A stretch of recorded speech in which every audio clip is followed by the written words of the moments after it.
Hey everyone, and welcome back to the Nerdy Multiverse and yet another breakdown. Today, we will be breaking down and giving our initial thoughts on the 5th episode of the 3rd season of House of the Dragon. Of course, House of the Dragon being a prequel series to Game of Thrones that takes place during a time known as the Dance of the Dragons from the books. This breakdown, and all of the other ones as well, will contain some spoilers from the source material. So this is your spoiler warning now, you have been warned. And the title for episode 5 of the 3rd season being Unbowed and Unbent. Now, before we get started with the actual episode, there are two sides to this war, Team Green and Team Black. If you wish to choose your side and represent them until the very end, feel free to check out our merch made just for you to pick your side in this unforgettable conflict. And remember to use code DRAGON for 25% off your order.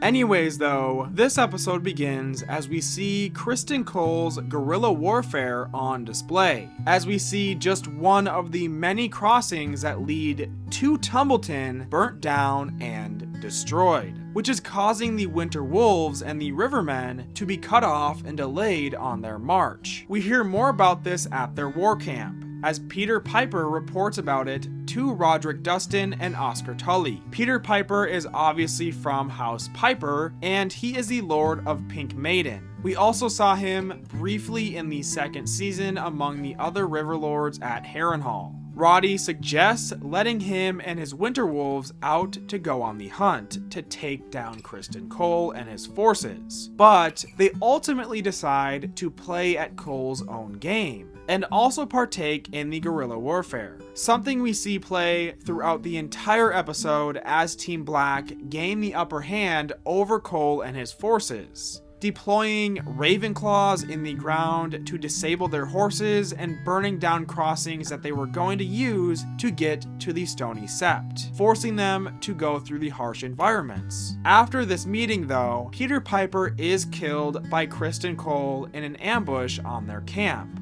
Now, he is not a major character at all, but Peter Piper was killed off later on in the story in the source material, meeting his fate during the Battle of Acorn Hall, where it was said by Mushroom that his heart bursted upon seeing his favorite grandson's head on a spear. We then cut to Harrenhal, and the first thing that we see here is yet another black goat, often seen as a dark omen. This is also usually an indicator that Alice Rivers is about to appear. As we all know, she is said to be a witch. A couple of assassins have come to Harrenhal looking for Aemond, and this is because of Rhaenyra's bounty on his head, rewarding the one responsible for Aemond's death with Harrenhal itself. Of course, these assassins have no luck finding Aemond, and are only met by Alice Rivers herself, who explains to them the history of the castle in a very creepy and witch-like manner. She mentions the one responsible for building Harrenhal itself, Harren the Black, except she actually refers to him as Harren the Cruel here, which I believe is the only time he has ever been called this. Harren the Black was one of the few who stood against Aegon the Conqueror during his conquest, and that is what led to Harrenhal being burnt by him and Balerion. Alice decides to turn into Batman for a second as she throws a stone to the ground, causing a swarm of bats to take over the halls and scare off these men. Now, a similar thing does happen with her in the books, however, it does happen a bit later on, and it is actually Sabitha Frey who finds her alone in the castle, rather than these assassins. We then cut to Aemond, who wakes up from his nightmares. So he is clearly suffering from the same sort of visions or dreams that Daemon did in season 2. He is haunted by visions of his brother with a half-burnt face, and he is also being haunted by Helena, who does mention seeing Aemond at Harrenhal herself later on in the episode. As we all know, she has visions herself. Spooked by his nightmares and by Alice, Aemond retreats out of bed and tries to grab the Valyrian steel dagger that somehow ends up in Game of Thrones and in the hands of Arya Stark. Alice tries to calm him down and comfort him here, and this is just one of the first looks into what is going to be a relationship between these two characters, and her having a child with him eventually. We then cut to King's Landing, and as Maester Orwell makes his way through the Red Keep, we can see cats being spread throughout the halls. So obviously, Rhaenyra took Alan's advice from the previous episode to use them as a solution for the rat infestation. Orwell ends up meeting with Alicent in her and Helena's chambers, where he delivers moon tea, which is basically Plan B in this universe. Obviously, he does this behind Rhaenyra's back, so he tells Alicent that he likely cannot assist them any longer. Although, he was actually seen by one of the handmaidens who likely does work for Mysaria, the Master of Whispers. Now, I have mentioned this in a previous breakdown, but at this point in the books, Orwell is locked in the cells. So I do wonder if this decision will lead into that. Anyways though, Alicent plans on making Helena drink the moon tea to stop her pregnancy, as the child would be a challenge to Rhaenyra and her heir, Joffrey's claim to the throne. And her pregnancy is now fully confirmed, which means that this child is more than likely to be Maelor Targaryen, her and Aegon's other child from the books, that ultimately meets a very tragic fate. However, I do have a feeling that the show will do Maelor's storyline a bit differently, but unfortunately I do believe that it will all lead to the same fate for the child still, and for Helena. Helena actually stands her ground here and refuses to take it. She has already lost one of her children during this war because of blood and cheese, and she refuses to lose another, especially because of her own mother. And this all leads into how this whole ordeal does not go unnoticed, as Mysaria ends up confronting Alicent about the tea that was delivered, where Alicent is forced to say it is actually for her and drink it herself. We then see Rhaenyra walking the halls of the Red Keep, and following behind her is Sabitha Frey, who is clearly frustrated with the fact that she has not been given Harrenhal yet, which was promised to her by Jacaerys back in season 2, and which has now been promised to whoever kills Aemond. Of course, Sabitha being a part of House Frey, they rule over the twins, which is where the Red Wedding takes place in Game of Thrones. Regardless of the entire situation though, Rhaenyra appoints Sabitha to be on her small council. In a very similar situation to Torrhen Manderly, she does get put on the small council, albeit much later on in the story in the books, and it is under a completely different ruler. And speaking of the small council, that is where we cut to next, as Adam and Baela report on their findings in the Riverlands. They suspect that Vhagar is roaming the area and burning the farmlands. This is something that we see and hear about a few times in the episode, and it is somewhat reminiscent of what happens in the books, but it is actually Aemond and Vhagar doing it together, and willingly doing it at that, as he committed mass arson and populicide. Adam and Baela plan on heading back out, but Adam says that they will do so once they have rested and Baela has actually eaten something. Baela does try to stand up for herself here, but Rhaenyra just volunteers Daemon up to go out instead, suggesting to send Daemon to Harrenhal, and after Vhagar is a massive foreshadowing to what is to come in the near future, as one of the coolest battles takes place, known as the Battle Above the God's Eye. Daemon does agree to go out himself, but not now, as there are more pressing matters in their own city, as gold cloaks are mysteriously winding up dead in the streets of King's Landing. This is one of the major plot points of this episode, and the entire situation sort of reminds me of the Sons of the Harpy, and how they kept killing those loyal to Daenerys right in the middle of the streets. Anyways though, it will all likely lead into one of the most pivotal and devastating events that takes place during the dance and for House Targaryen as a whole, and this event is known as the Storming of the Dragon Pit. Rhaenyra seems to be more worried about what is going on outside of her city rather than what is happening within it,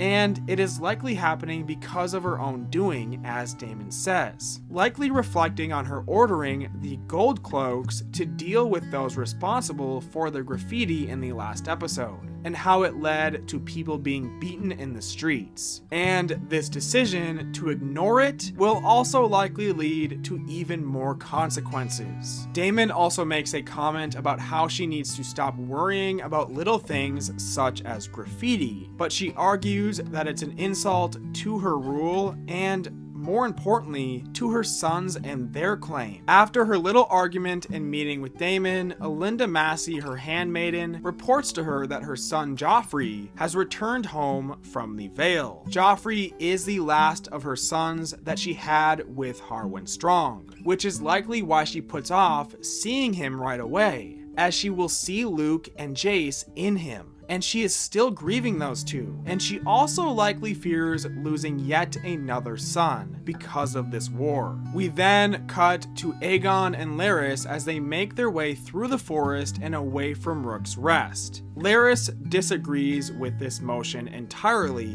but Aegon has made it his mission to find and kill his brother Aemond for what he has done to him, or die in the attempt. This leads into him complaining about how everything bad that has ever happened to him in his life is all Aemond's fault, and that Aemond was always the favorite son and sort of put on a pedestal. After all of the complaining, Larys actually ends up telling Aegon that all he has done since his injuries is complain, and ends up admitting to him that he indeed was a bad king and is a bad man. He also says that he had every advantage in life, and somehow messed it all up, going into a battle that he was not invited to, referencing the Battle of Rook's Rest, of course. He was the firstborn son, he was the king, and he had the most beautiful dragon in the world. So beautiful that it was named after the sun. I really like the addition of the line about Sunfire,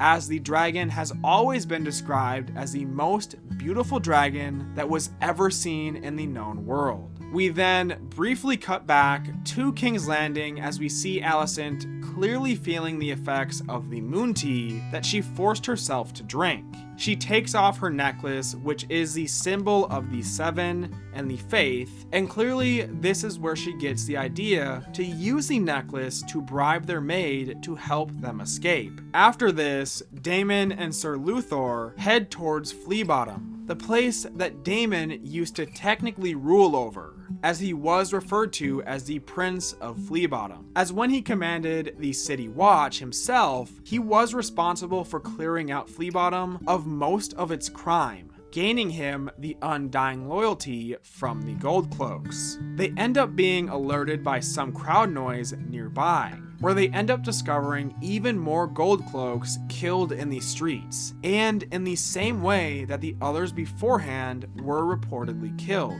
their throats slashed and their bowels removed. Obviously, this whole thing is a targeted affair, and a message from whoever is responsible, which is what we get answered next, as one of the girls in the streets goes to report her sighting of Daemon and Luthor to a few men in a building, and one of these men is actually the same man who was working on the battlements of the Red Keep when he was dismissed by Alicent and Helena. He ends up sending a message to Tumbleton, and to Aemond Hightower specifically, reading off gold blood spilled, 3 marked in the tally. The account lies open. So obviously, Aemond is the mastermind behind all of this. John Roxton reports their progress on their defenses to Aemond, and it is said that they not only lack lumber, but also soldiers. So Aemond orders more conscripts so they will likely force some of the Tumbleton's own citizens to fight for them. After this, we see Aemond reflect on his family's history with Daemon. During this reflection, there are actually quite a few name and lore drops, as Daemon mentions that of House Gardener, an ancient house of Westeros, much like the Hightowers themselves. They ruled from Highgarden for thousands of years, and their lineage traces back all the way to Garth Greenhand, a legendary figure said to be responsible for many of the noble houses from the Reach. However, their line ended with King Mern Gardener IX during the Field of Fire, which then put House Tyrell in place to rule over Highgarden and become the Lord Paramounts of the Reach. House Dane and House Peak are also briefly mentioned as well. House Peak is also another house that is from the Reach,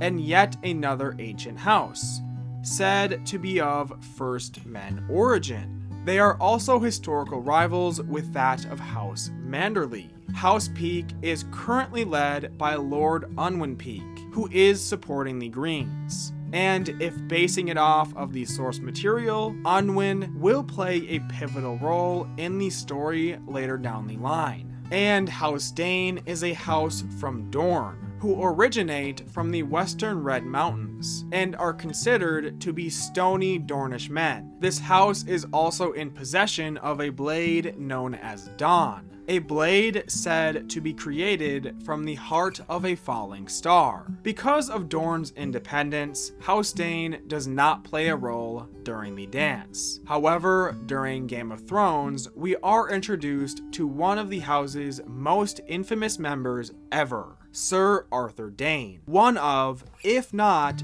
the greatest fighter in history. Also, during this conversation between Aemond and Daemon, Aemond brings up Dorne's resistance to the Targaryens, and how they fought back against Aegon the Conqueror and successfully stayed independent even to this day. He brings up how Dorne successfully used guerrilla warfare against Aegon the Conqueror and his forces, tricking them and slaying them in their sleep when they had thought they conquered Dorne, hiding their soldiers in the deserts, poisoning Aegon's forces, and causing them to fall victim to the unforgiving environment around them. Aemond also mentions that of Maria Martell, aka the Yellow Toad. She was the head of House Martell during Aegon's conquest, the same house that Oberyn Martell is a part of course. She was said to be around 80 years old, fat,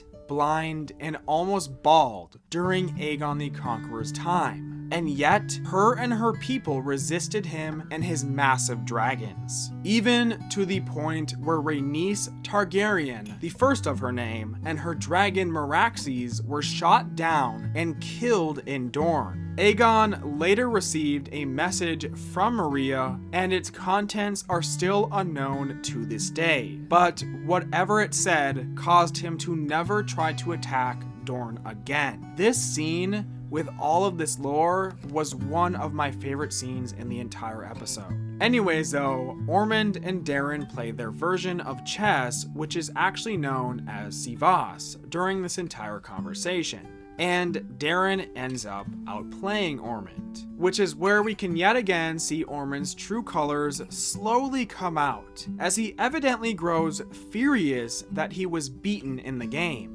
And Daemon is obviously afraid of him here as well. So I would not be surprised if Aemond has literally abused Daemon in the past. But Aemond ends up calming down and telling Daemon to never apologize for a victory. This whole situation kind of reflects on what we hear Gwaine Hightower talking about earlier in the episode, about how he always let Aemond win the games that they played together. And now we can see exactly why. Aemond then shows Daemon the coins that he has had made for him, which feature a figure of Daemon on the front. And these are the same coins that are later shown to be with the captured assassin, which leads into Daemon and Rhaenyra finding out that Daemon is behind it all, although it is actually Aemond doing everything. We then cut back to King's Landing once more as Alicent meets with Helaena and informs her of their plan to escape. She tries to suggest that they leave Jacaerys behind, and that it would be a good decision to do so.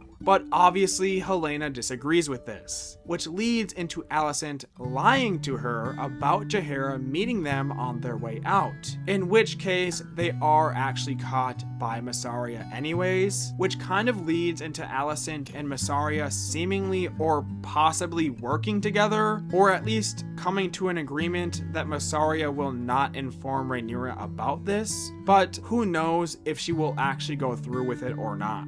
We then cut to the Riverlands where Adam and Baela find more of Vhagar's destruction, and I do believe that this is the same exact place that Cole finds the footprint later in the episode as well. Baela reflects on what her life was meant to be and how she was going to be queen one day, but now the war has changed everything, and Jace's death has practically left her with nothing. And to add on to that, she clearly thinks that she could have done more during the Battle of the Gullet to help Jace out, and also is hurt by the fact that Rhaenyra won't even acknowledge her, even though, as Adam says, it is not her fault. Adam says that if things do not go their way, he will just come and get her and they will fly off into exile together. Now, she did just lose her betrothed, so Adam flirting with her here already is a bit crazy, but this is a bit reminiscent of what ends up happening in the books, although it is not with Adam, as Baela does end up getting with Alan to strengthen their houses. Anyways though, we then cut back to Harrenhal where Aemond once again wakes up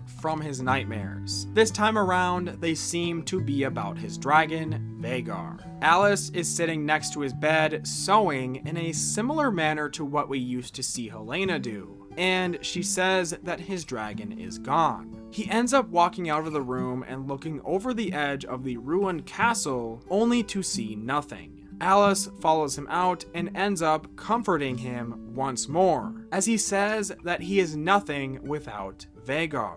Which honestly you could argue is quite true, as he really is only able to pick on normal soldiers, elderly men, or people smaller than him. He has a moment where he says that he is now being blamed for his brother's death, and he says that he used to worship his brother, which is crazy to hear him say, and is a huge contrast to how Aegon feels about him. Alice also ends up informing him that Rhaenyra has taken King's Landing. This whole Harrenhal ordeal leads into even more assassins arriving later on, and these ones end up attacking Alice near the weirwood tree, only for Aemond to save her and kill all of the attackers. This will also likely strengthen their bond and start the relationship that these two have.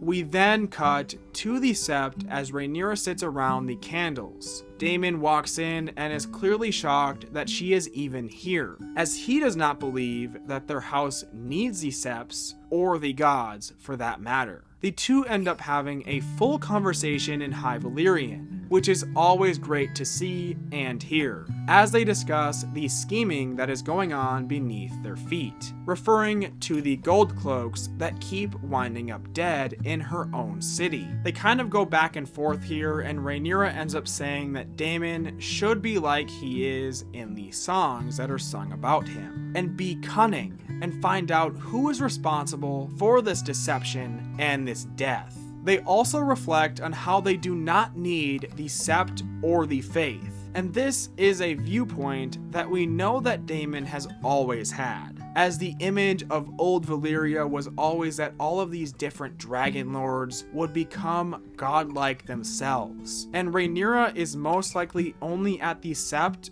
for her own image. We then cut back to Rook's Rest as Aegon and Larys finally return. Aegon, clearly doubting everything, tells Larys to just order their ship to Pentos, which is where they are interrupted by none other than Tyland Lannister, who has clearly survived the events of the Gullet. This leads to Tyland and Larys trying to plan things out, as Tyland mentions bringing Aegon to Lannisport. Now, during this time in the books, however, Lannisport is actually sacked by Dalton Greyjoy and the Greyjoy forces. Aegon is then figured out to be the king by the man who has been running Rook's Rest, which causes Aegon to put him down in order to keep his secret. Heading back to the meeting between Mysaria and Alicent that I briefly mentioned earlier, after Alicent and Helaena were caught attempting to escape, Alicent tries to get on Mysaria's good side and possibly gain an ally, saying that she will gain the Hightower's favor if the time ever comes that she needs it, as long as she does not inform Rhaenyra of what has happened. She mentions how Mysaria has always played both sides ever since season 1, and how she is more than just being someone who serves the queen. But then again, after she helped the Hightowers in the past, they still burnt down her business. And I think serving the queen is better than serving people who have no power right now. At least referring to Alicent, who betrayed her own family technically. So I am not sure where this alliance thing will end up going. It is a little bit confusing though. However, during their meeting, Helaena says that she wants to go out so that she can see the moon. Alicent says that she can't, so she will just have to use the window. This is just a blatant and massive foreshadowing to something that ends up happening later down the line in the books. Rhaenyra then goes to see Joffrey, who has already fallen asleep. So she sort of just stands there and watches over him. You can clearly see grief and sadness in her eyes when looking at him, as she likely sees Luke and Jace when looking at him as well, and fears what could happen to him now. We then cut back to the Riverlands as Cole and his forces make their way past the farm from earlier. His men are starting to suddenly fall over and die, and they are being picked on by leeches and the harsh environment. And there is even word of some men deserting. This eventually leads to them discovering that the crossing that they were going to use to reach the Stony Sept has been destroyed by the Rivermen forces, who successfully played at Cole's own game and beat him at it, gaining the advantage. We then cut to the Gold Cloaks, who are addressing the issue at hand. They are clearly worried and scared about what is going on, and doubtful as they are lacking their pay as well. This leads into Daemon addressing them himself, promising them riches double the amount that they were promised beforehand. He says that Rhaenyra will end up conquering these 7 kingdoms, and those 7 kingdoms will then turn into not only 9, but eventually 12 kingdoms, referring to his idea of eventually conquering Essos itself. They are then informed that someone responsible for the Gold Cloak deaths has been captured, and this is what brings us into Daemon and Luthor torturing him for information and discovering the gold coin of Darren, that Daemon ends up showing to Rhaenyra while Alan is meeting with her, informing her that they plan on rebuilding their fleet at Driftmark. Ormond could possibly be using Rhaenyra's lack of gold to further turn the people of her own city as he shapes Darren to be the new king with his gold. Cutting back to Gwaine and Kristen as Gwaine doubts Cole's plan to keep pushing, as they have lost half of the men that they used to have, and there are 200 rivermen for every one of them now, meaning they will march to certain death. But it is revealed that that is exactly what Kristen wants, and has always wanted and planned on doing. He speaks of how he has always served all of his life, whether it was for Team Black or Team Green, and he wants to die with honor and have songs sung of his sacrifice, as he claims to be the greatest warrior alive, and wants that to be known. Which, believe it or not, even basing it off of the source material, him being the greatest warrior of his era is pretty much true. The only person who somewhat rivals that would be Cregan Stark. This will all lead into a massive battle that will likely take place in next week's episode, hopefully. and that battle is known as the Battle of Butcher's Ball. And I'm sorry, Kristen, but I'm not sure that you're gonna be getting any sort of songs written about you if you die. Kristen then ends up giving a speech to his men as he names off the 7, and how each of them will guide their path forward in different ways, all while they don't lose hope. And while he gives his speech, we can see Gwaine leaving, likely to be heading to Tumbleton to join Ormond and Darren. This speech continues to play over as Alicent and Helena end up discovering another hidden tunnel within the Red Keep, being the same one that Rhaenyra used when she was younger. However, when they try using it, they end up getting trapped in the pitch black darkness. And this all leads into Daemon discovering an incredibly graphic scene as he finds even more gold cloaks killed off.